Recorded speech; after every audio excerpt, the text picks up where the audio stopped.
Hey everyone, back after a little break. I know this video is coming in late, but don't fear because there will likely not be a whole lot of questions from this lecture on the exam, the next exam. There'll probably be some, but you don't really need to. You can just skim the chapter. You don't need to read the chapter in the book thoroughly. Everything that you're going to need to know for any questions that would be based on this lecture is going to be in this lecture. So yeah, we are talking about religion and worldview. And oh, yes, I did start growing a beard for the season. Yes, thanks for noticing. I should trim the neck beard a bit, but thank you. Anyway, moving on.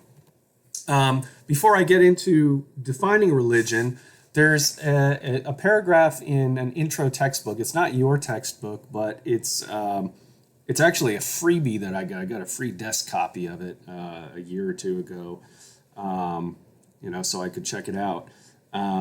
It is cultural. I don't know what you can see here. Cultural Anthropology by Serena Nanda and Richard L. Warms. And so on the left, you see folks from Trinidad. I'm not sure what ethnic group, but folks from Trinidad. And and on the right you have a picture of an absentee landlord and some peasants that are on land that the landlord owns. Maybe that's not actually the landlord, just the kind of the person who manages the land, who collects the rent for the absentee landlord. So I'm just going to read you this paragraph because it's better than me describing it.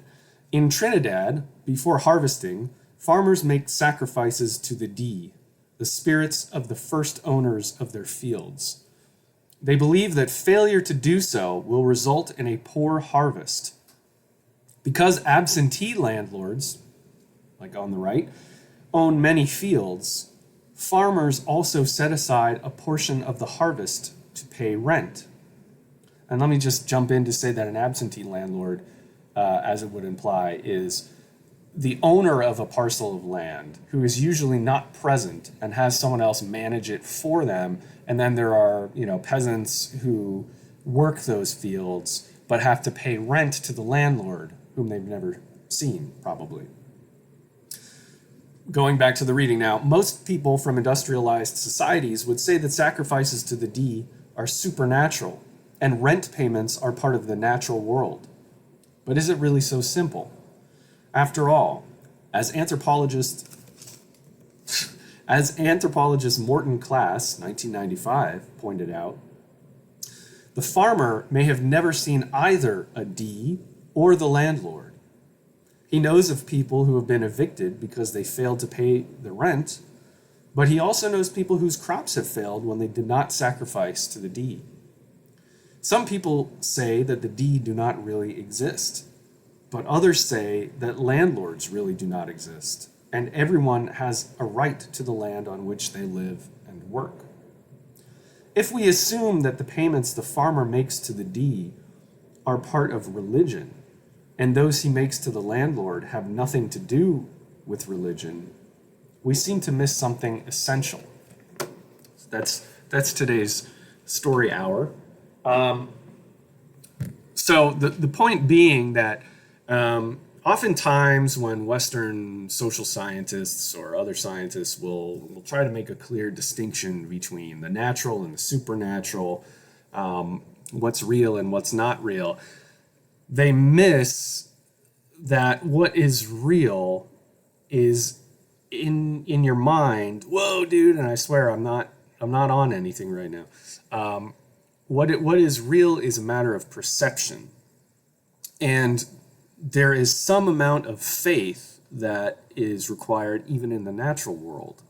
For example, many of us have learned about DNA, but how many people have seen it? We've all learned about protons and neutrons and quarks, but how many of us have seen those or have run experiments ourselves to prove that? How many of us understand every aspect of every science that we've studied? Well, not many. you can't be a PhD in everything, and even when you are a PhD, there's still a lot that you take for granted. So there's a kernel of faith that is inherent even in accepting, established science. So that brings me to the point that there can be a Western bias in some anthropological definitions of religion, where we are splitting the observable and the rational versus the superstitious and the supernatural. But that's really not a super informative way to do it. Rather than look at it like that, we can talk, for example, about some of the things that most religions have in common.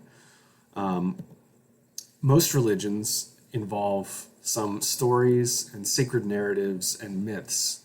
Now, a myth doesn't necessarily mean something is fake or 100% fake. It means that it is it's a narrative that tells us principles and tells us beliefs about the world and about how we should live in the world and about our place in the world.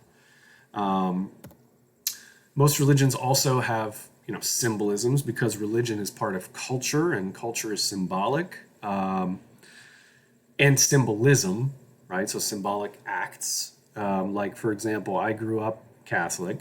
I'm not practicing, but there's a lot of symbolism in Catholicism as pertains to the Eucharist, communion, the bread and the wine, because as a Catholic, you are supposed to believe that the bread has, through intercession by God, become the body of Christ, and the blood, or the wine, has become the blood of Christ. So there's a symbolism there, obviously. Most religions also have aspects of supernatural beings, powers, and states. So supernatural in this instance, or the way that we're going to be using it, just means something that cannot necessarily be directly observed in the same way that we observe the natural world. So something kind of above and beyond. And most religions have rituals and certain ways to address the supernatural, and we'll talk more about ritual in a little bit, as well as specific religious practitioners and or specialists. Okay. Now, as far as the definition, I mean, it really is hard to pin down, but as far as the definition, a good one that I saw in one of the intro textbooks is a set of beliefs and rituals based on a unique vision of how the world ought to be, often focused on a supernatural power or powers, and lived out in community. So it's a social thing. Now, a cosmology or a worldview is something that can be distinguished from religion. It doesn't necessarily have to be a religion. It doesn't have to be connected with a specific religion, although religions can have their own worldviews. Is a set of principles or beliefs about the nature of life and death, the creation of the universe, the origin of society, the relationship of individuals and groups to one another, and the relationship of humankind to nature. Now, if you were an agnostic or an atheist, you might think, well, I don't have a worldview, but you do. You still have beliefs about the nature of life and death, the creation of the universe. Now, it may be that, you may follow like a very biological definition of life and a very biological definition of death, and you may, believe in, a Big Bang creation of the universe. But those are still, that's the way that you view the world. So it's still a worldview, without any judgment placed on right or wrong, or natural or supernatural or anything like that. It's still the way that you perceive the world, right? So some broad categories of religions and religious practices. First of all, there have been different ways of looking at this.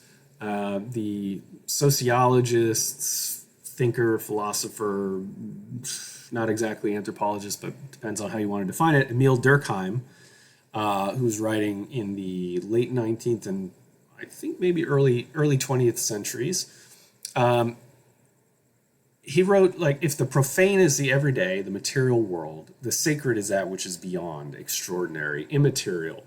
And every society recognizes some things in kind of in those realms. So in this case, profane doesn't mean like profanity, like you might think, like something awful and disgusting, but just in the way that actually vulgar doesn't usually mean that. I mean, that's the original definition of vulgar is, sort of commonplace, right? The profane is the common.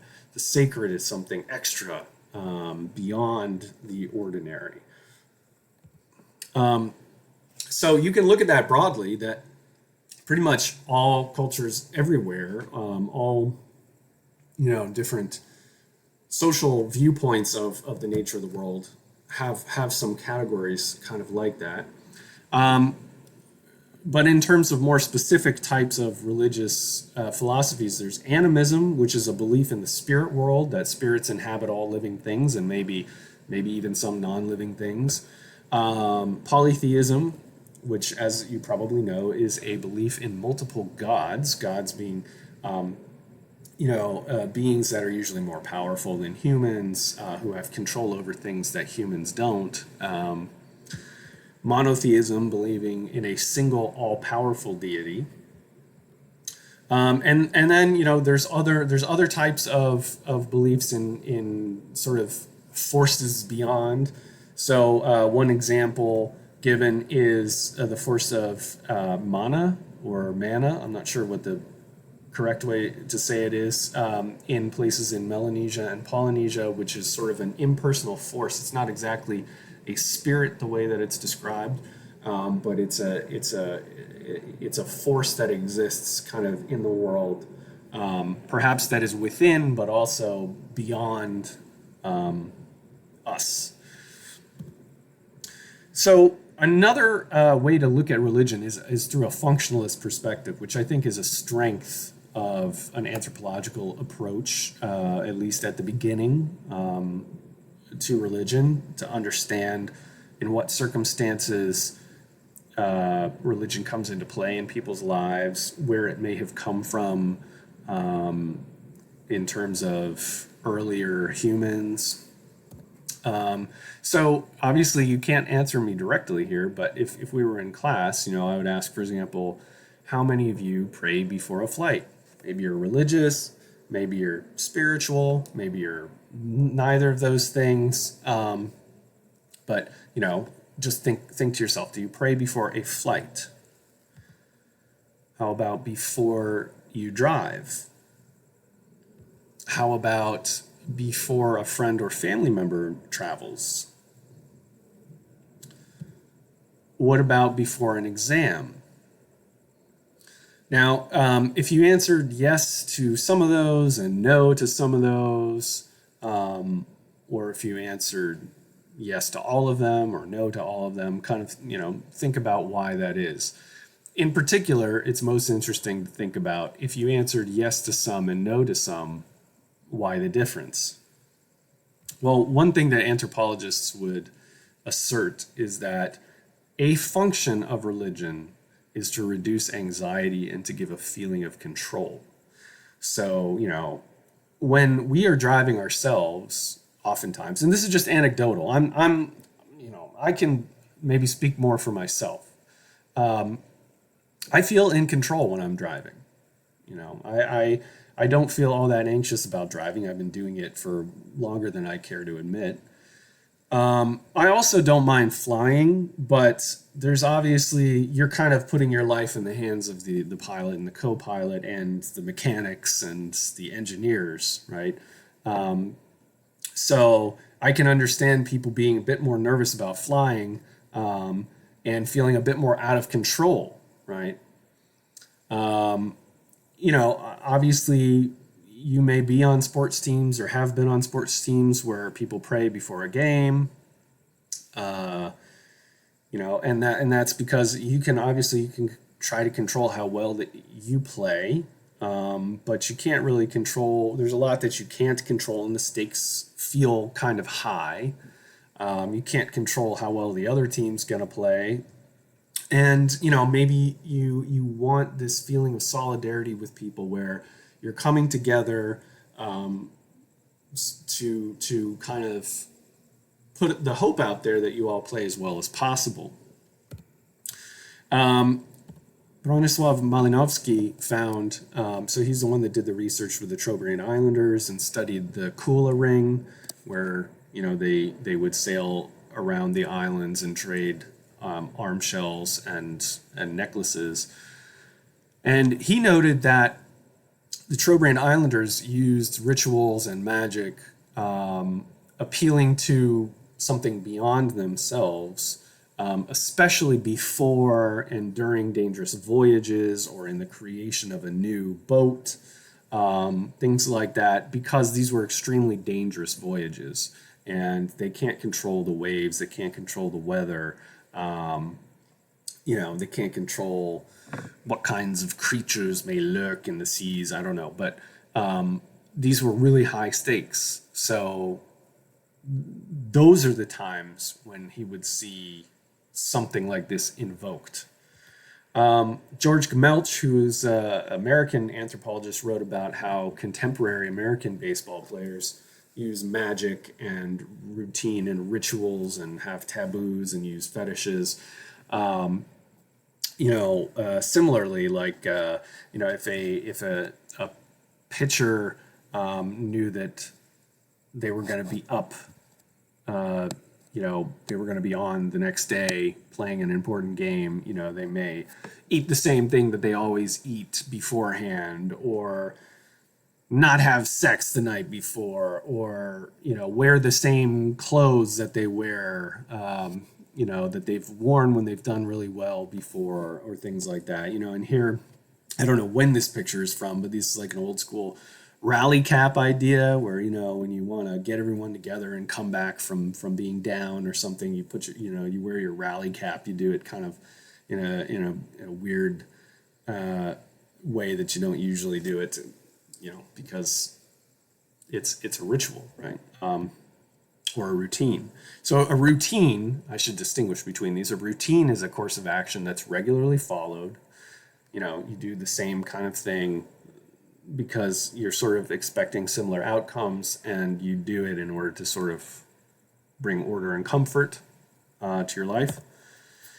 A ritual is also a prescribed behavior, a specific set of things that you do, in which there's no empirical connection. So you can't, design an experiment that will consistently validate a hypothesized connection between the action and the outcome.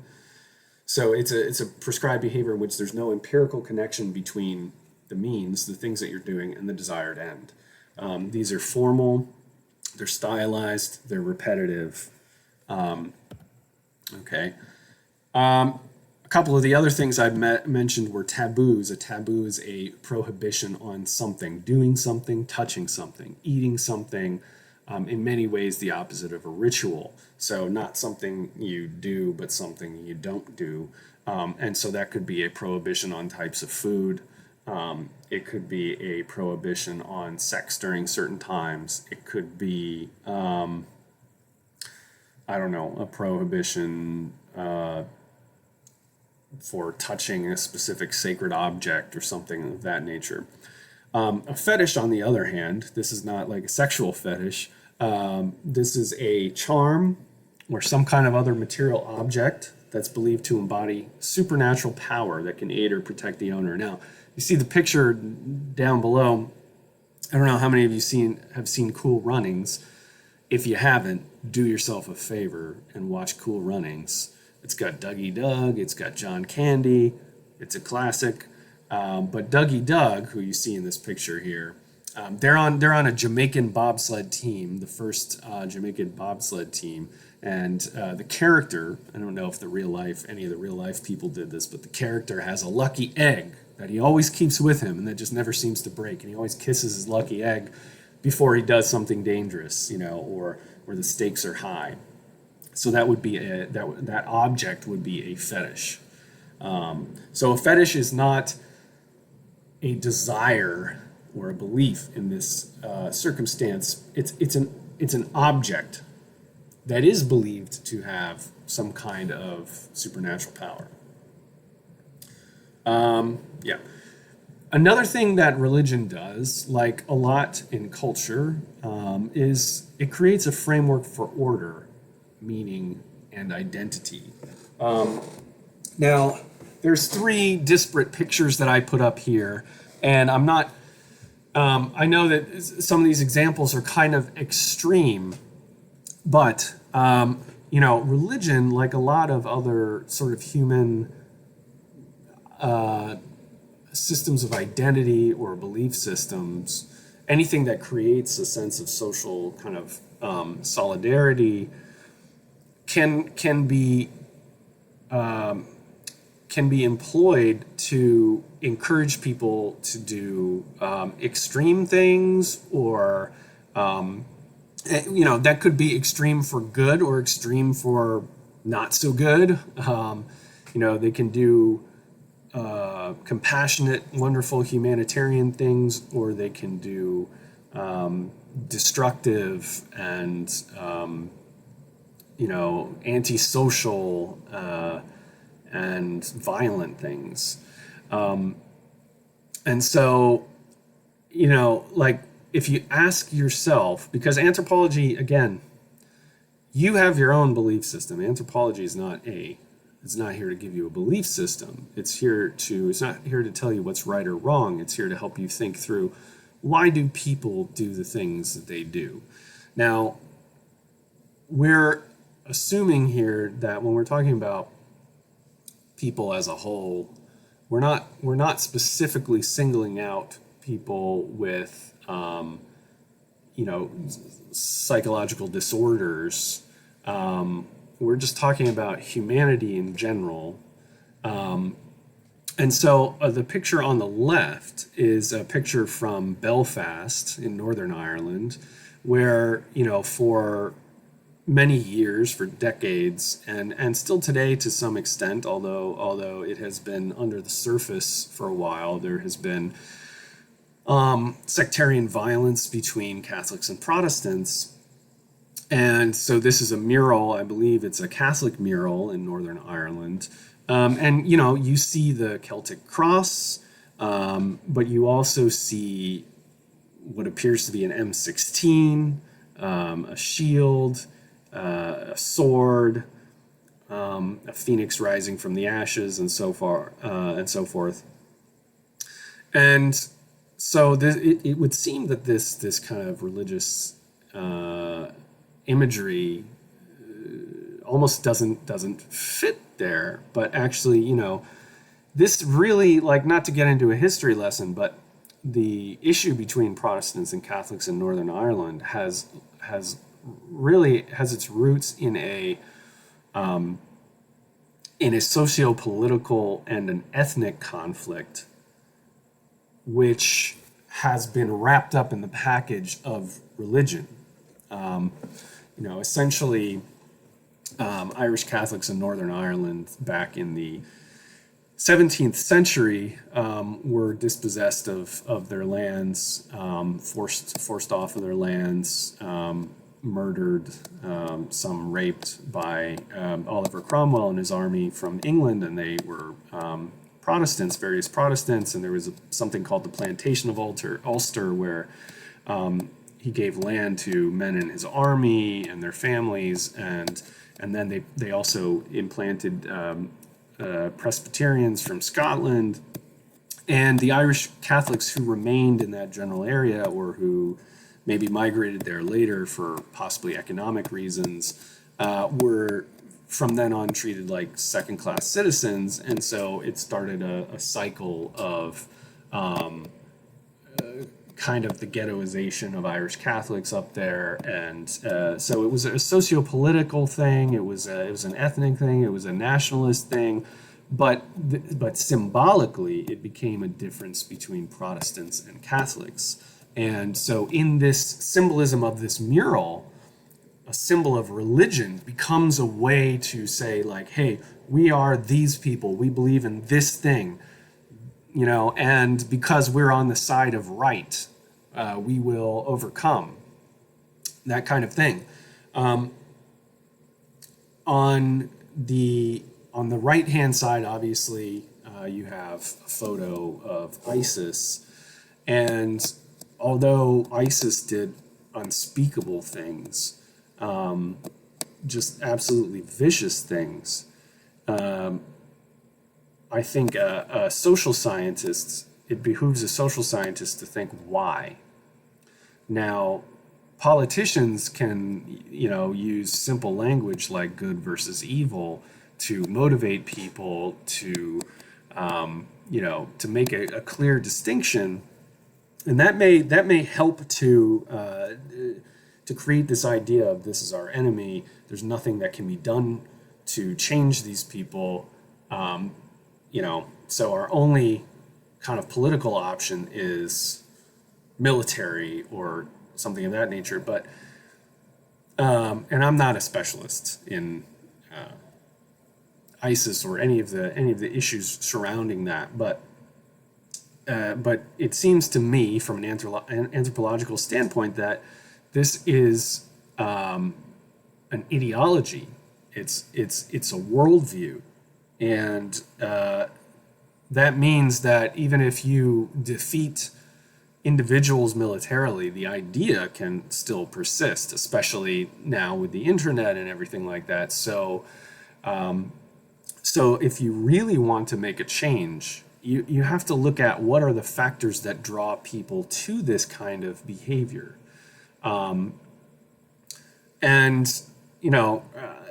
I would assume that there's a variety of reasons. Some are economic, some are issues of identity, people who maybe feel like they don't have any anchor in their life or any economic opportunity perhaps, or maybe they're just lost in general.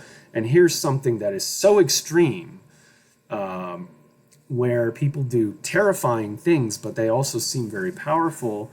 And this idea of being willing to do anything for some philosophy or some worldview, religious or otherwise, can attract people to that. And so then it becomes about this pervasive idea that we're doing something for the greater good, and they're dividing the world into good and evil, except in their perspective of it, the tables are turned, and the evil people deserve the worst that could possibly happen. Is this the fault of religion? I wouldn't say it is, but religion can be harnessed, because it's such a powerful way to bring people together. Because the belief in something beyond yourself can really motivate people to do all kinds of things, good and bad. It can also be as benign and personally beneficial as getting together with a group of friends for a prayer session like the one on the bottom. It brings people together. It gives you a community. It gives you something to focus on, an anchor, right? So meaning and identity can go in a lot of different directions. And religion is not the only thing that can give you meaning and identity. But I think that meaning and identity are extremely important for people. It may seem like kind of frou-frou, new agey, like, oh yeah, meaning and identity. But I honestly, I think that there is something evolutionarily in the human psyche where we are a social species and we need identity and meaning and community. And Viktor Frankl was a Holocaust survivor who noticed while he was, I'm not sure if he was in Auschwitz, but he was in one of the big concentration camps, and he noticed that the people who survived, who weren't, aside from the people who maybe were shot or gassed or worked to death, but the people who survived, aside from that, tended to be people who found something to believe in, whether it was their religious faith that gave them a sense of a meaning, a reason to live beyond the Holocaust, or just a belief that they might see their family again, that there was a chance that they might see their family, or a chance that they could have a family of their own. People who had meaning were the ones who had the will to live. So he created, when, later on after World War II, he created a whole branch of sort of counseling psychotherapy called logotherapy, which is all about finding meaning for yourself in life. So it's a very important thing for humans. Religion also, one of the functions is group solidarity. So religion and participating in rites and rituals with a group of people help to increase this solidarity. A rite of passage is something that's not only seen in religion, it's seen in secular life as well. It's a ritual that marks the movement or transformation of an individual from one social kind of status or position to another. So, for example, a quinceañera or a sweet 16 is a ritual in the sense that you're gathering people together. There are certain, things you might wear, certain, you might have a meal together, there might be dancing, but it's this social event that marks a transition sort of from childhood into womanhood, into adulthood. And there are similar things in all societies for different reasons and purposes. There's hazing or some kind of painful ritual, maybe sometimes for certain fraternities, like in the picture above. There might be psychotropic things that people have to do, like I believe this is peyote here in that picture below that. First Communion is a rite of passage from a passive kind of participant in the church to an active full member of the church. So child to adult in that sense. And all of these rites of passage sort of have these three phases that can be identified: separation, transition or liminality, and incorporation. So I'll talk about First Communion just because I had a First Communion, growing up Catholic. And, separation is sort of like when you are preparing for your First Communion. Now, I don't know if this is universal among other denominations, but this is the way we did it anyway. Before the Eucharist, before communion at church, the children who were in that group who were going to go through their First Communion later on in that year, I think around Easter time, would go off, separate from the main body of the church, and you would go off and you would have sort of a leader, teacher, or something that would instruct you on various aspects of the church, your religion, First Communion, what it all means, why it's important. And you would do that for, maybe weeks, maybe months, maybe most of the year. So you're separated from the church. And then there can be this in-between stage, this kind of liminality. So in a way, that whole process is a type of liminality. You're separated, but you're also kind of in between. You're no longer the children who stay with their parents during the whole service. You are in between members who are being educated before crossing over into being full members of the church. And even while you're waiting during the service for your very First Communion, you're not quite there yet. You're becoming. You're in a process of becoming. And then finally, when you have your First Communion, you're celebrated and you're embraced and you're incorporated into full membership in the church community. So rites of passage have these kind of sequences that almost symbolize to us, subconsciously some sort of metamorphosis, so you're going from caterpillar to sort of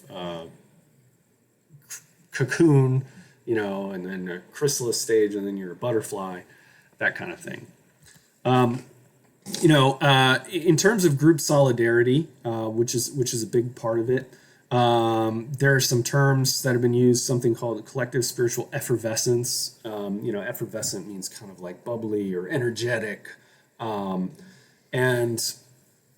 if you during COVID, for example, have missed going to concerts, well, you could just listen to music at home, but it's not the same thing. Why? Because when you're together with people who enjoy the same kind of music, and you can communicate with those people even through just knowing glances or singing the words together or dancing together, you get this feeling of effervescence, this collective effervescence, or communitas. Communitas is a similar kind of thing, this intense feeling of social solidarity. It's particularly notable during a collective liminality. So if you look at this picture here, you have people going through boot camp. So these are people who are liminal. They're not full soldiers yet. They are going, but they're going through something intense together. And some aspect of that intensity of going through basically hell together, it bonds people, even more strongly, and they have that feeling of communitas. Totemism is something kind of different, but it's a type of solidarity. That's the practice in certain societies of associating something from the natural world, an animal, a plant, or a geographic feature with your group. And for your group, that symbol becomes sort of sacred or symbolically important. And there can be sort of ceremonies revolving around that, but those are not rites of passage, but they're another type of collective rite where everybody who has the same totem kind of comes together. So another way to kind of analyze certain religious practices or the functions of religion is to look at cultural ecology. Cultural ecology is the idea that cultures don't exist in a vacuum. Cultures exist in the real world, and in the real world, there are certain things that are afforded to us in the natural environment, and there's certain constraints also about the natural environment, whether it has to do with climate or it has to do with the ecosystem. There are some certain practices that may be beneficial in particular environments, but they might be detrimental in other environments. And so cultural ecology is the idea that cultural practices can sometimes evolve in part to encourage or enforce behavior that is adaptive in a certain ecological environment. For example, there's the Hindu ahimsa, which is like a prohibition sort of against eating cattle, which holds cattle to be sacred. And then in Judaism and Islam, when you're speaking strictly, there's a prohibition against eating pork. And there was an anthropologist who was famous for kind of looking into these types of things, who was called Marvin Harris. And if I'm remembering correctly, the ahimsa made a lot of sense, because even though there were these cattle that could be eaten in theory, or could be or could be used for some kind of sustenance, they were also extremely important for other things. They were extremely important for providing labor. So to help plow fields, for example. And they were also extremely important in terms of their byproducts, like manure, maybe like milk, and the things that can be made from milk, like butter or cheeses. And so in the particular environment where this ahimsa developed, cattle were extremely important, and they were more useful alive than dead.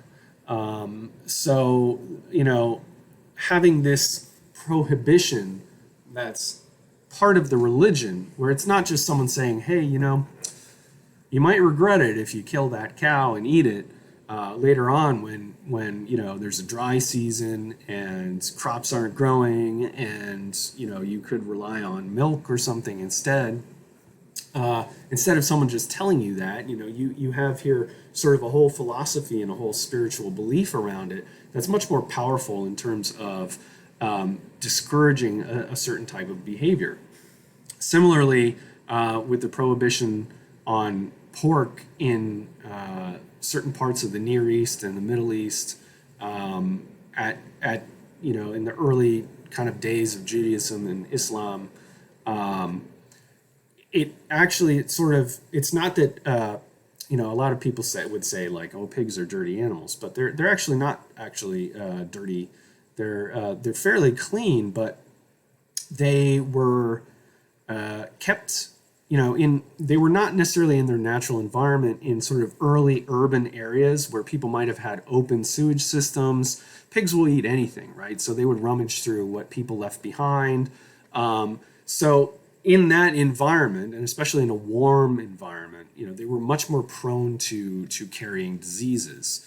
So having a prohibition against eating pork made a lot of sense in that environment. Whereas in a lot of parts of temperate forested Europe, it made a lot of sense to have pigs and to eat pigs, because especially in forested regions, you don't really have cattle in forested regions. You need big, clear tracts of land, but pigs live very well in forested areas. They can kind of rummage around, they can eat whatever they want. And so economically in those areas, pork is quite valuable. So that's the idea that sometimes these practices that are either prohibited or encouraged because of the external environment that a culture is living in, they can make these practices or beliefs can make their way into religion, so that there's a stronger motive to either encourage or discourage certain behaviors. Religion also has a double-edged sword of either being able to be used for social control or for social change. Because there's an internalized system of rewards and punishments that influences attitudes and behavior, and is passed on to children. I think that's supposed to say which. So it's a very efficient way to make sure that social reproduction happens. So remember, there's reproduction, there's biological reproduction, but social reproduction is reproducing systems, social systems, whether it's, doing the things that we need to do to maintain a democracy in our society, or maintaining like a feudal system, so oftentimes things like religion can be used by those in power to justify this system and to encourage beliefs and behaviors that motivate people to be good citizens, or to not make a stink, or to view the king or the emperor or what have you as a god, right? So it can, because religion can mobilize intense emotions, joy, meaning, identity, belonging, it's a very powerful tool that can be used both to control people but also to make change. Now, having very specific moral codes in a religion is a feature usually of state societies, and state societies obviously are the most kind of structured. They have the most different bureaucratic levels. In modern capitalist state societies, there's socioeconomic classes, and so you find moral codes, very explicit moral codes, more often in state societies. So just one last thing about this notion of social control or social change. If you look at the way that religion, that Christianity specifically, was used in the context of the slave trade, the people for the status quo would, point to certain passages in the Bible, maybe about slaves, about what was or what wasn't said about slaves. But the people who were against slavery would also point to other aspects of the Bible to say, all all humankind is part of a brotherhood. Everybody was created in God's image, So it can be used as a philosophical touchstone that people believe deeply in and say, well, hey, it's not me saying this. This is the word, and so we have to follow this. But it can be kind of used on both sides, and that changes over time how it's used.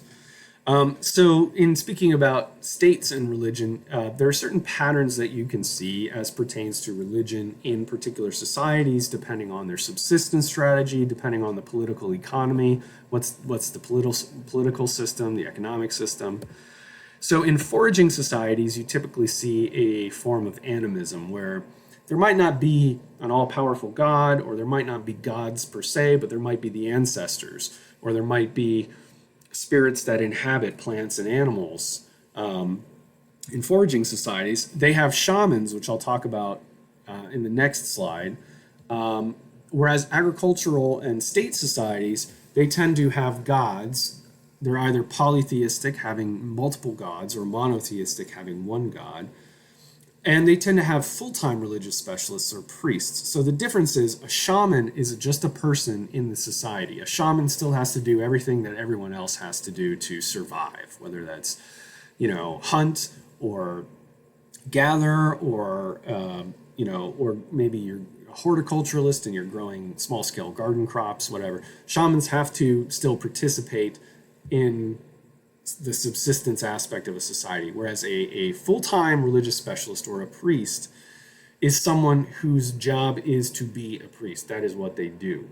So, much like a chief or a king or a president, you survive because the people that you rule are essentially paying for your survival, or they're providing you with food, through tribute or through tax or through direct labor. So it's similar with priesthood in that this is a full-time job. So you have to have a large enough society that can support all this separation, this division of labor. Religions in state societies and societies with large populations in general tend to mirror the bureaucracy and the hierarchy of the state. So again, speaking from Catholic experience, in the Catholic Church, there's lots of different levels. You've got the Pope at the very top, under God. You have cardinals under the Pope, archbishops, bishops, priests, and then you have, the congregants, the members of the church, the Catholics. So it is this sort of hierarchical pyramid shaped structure. And that mirrors the type of societies that Catholicism has developed in. Especially like in kind of the early days of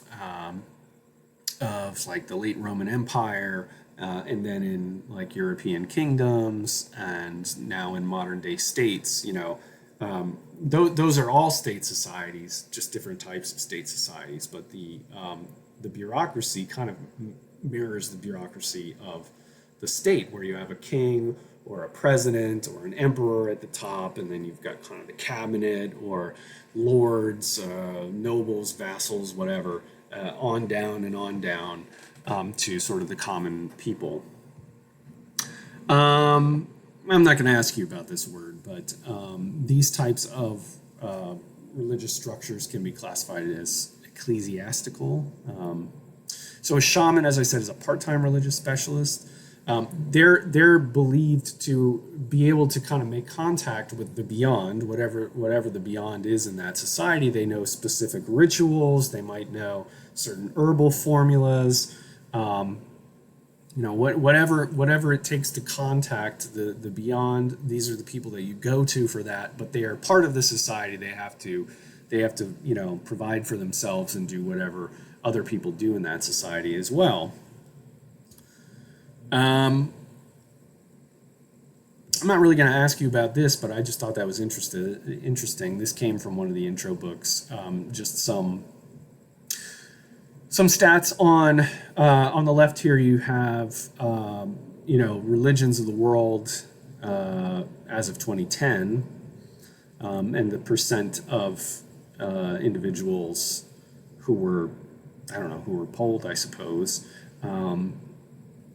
And you'll notice there's really only a handful of large slices of that pie, and mostly that's because, like, if you look at Christianity and Islam, those have the largest slices of the pie, and well, that's because they're connected with state societies, and they have spread with those state societies, with globalization, with contact, with colonization, with conquest, with and of course with missionary work and everything like that.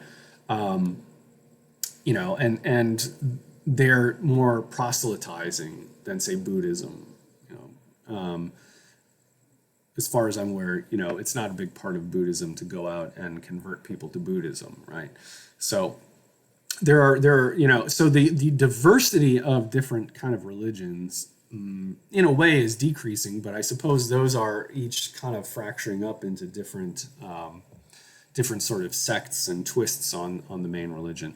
This table here is about the religious affiliation of people in the United States, and how it changed between 2007 and 2014.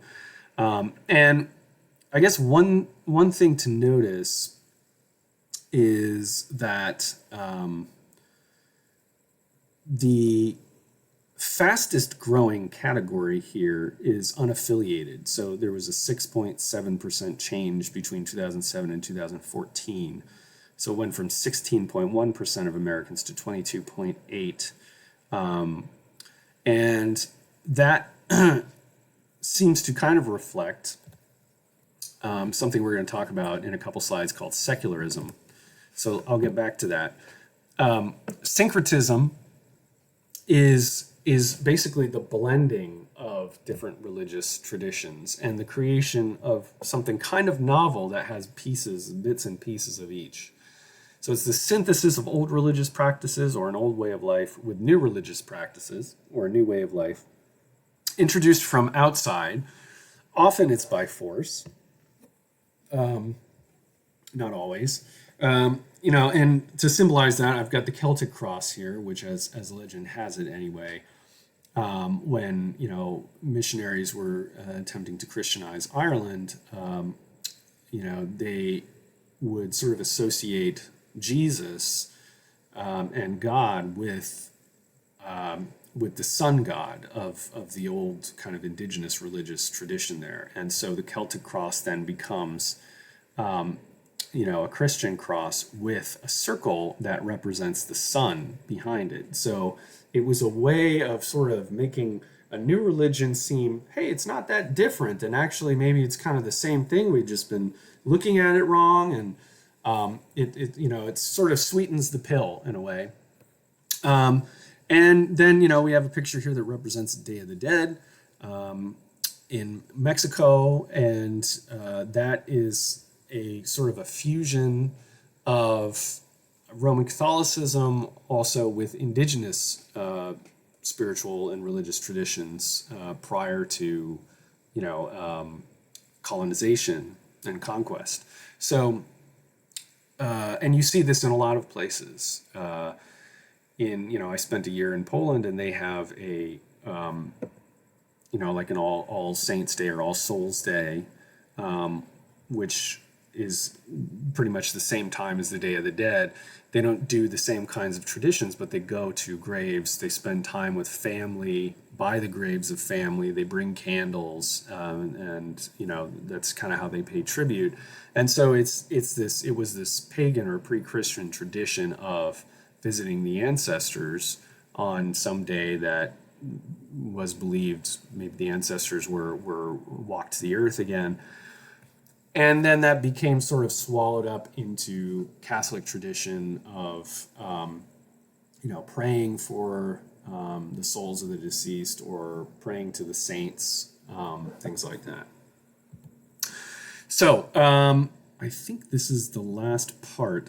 Secularism is the separation of religion and state, including a notion of secular citizenship that owes much to the notion of individual agency developed in Protestant theology. So what does that mean? It means, like, it's a worldview that at the very least says, okay, if you have a religion, there's religion, but then there's kind of the rest of the world that that your allegiance to a political figure doesn't have to be of a religious nature. Prior to a more secular ideology, the kings and queens of Europe were considered to be representatives of God, and so they had the divine right to rule. And with the Reformation, Martin Luther and everything, there started to become this kind of notion, this breaking away from the Catholic Church, where instead of saying, well, the Pope is the representative kind of God on earth that interprets everything and that sets kind of the tone for the church on earth, and everybody has to listen to their priests. The priests have to listen to the bishops have to listen to the archbishops have to listen to the Pope interprets God's word. Protestant theology was more about, hey, God's word is right here in the Bible, and you can interpret for yourself. You don't need someone else to do that for you. And so that was part of this notion of individual agency. And also, along with that came, around a similar time, a little bit after, came the Enlightenment, when science started to become a more dominant epistemology, a more dominant way of looking at the world, and was vying with religion for that. So secularism is kind of something that came out of that, which is, the idea that, okay, you have religion over here, but then you also have like the practical matters of the world.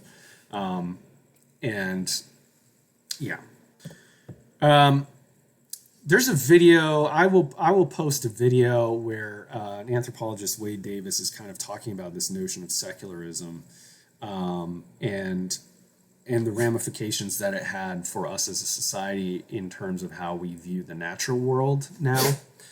But I want to emphasize that secularism is a worldview, okay? It is not a religion, but it is a worldview, right? Because fundamentally, it's a change in the way that you think about things, whereas before, people even in Western society, religion was not separable from any part of your life. Religion was woven into everything. Spiritual beliefs were woven into everything, right? Even your political system. And now people criticize the Pope when the Pope tries to say, hey, the Bible says this, but these types of things that we're doing politically don't seem to go with that, or economically. People are like, hey, you do your thing. We've got the world, the regular world to run here. That is a total change of viewpoint, and that is a worldview that religion is a personal thing, but we've got our business right here. So secularism, and also even sort of agnosticism or atheism, those are worldviews, even if they're not religions. Okay, so that's it. Super long-winded again. I'll be back with another video soon. I'll see you later.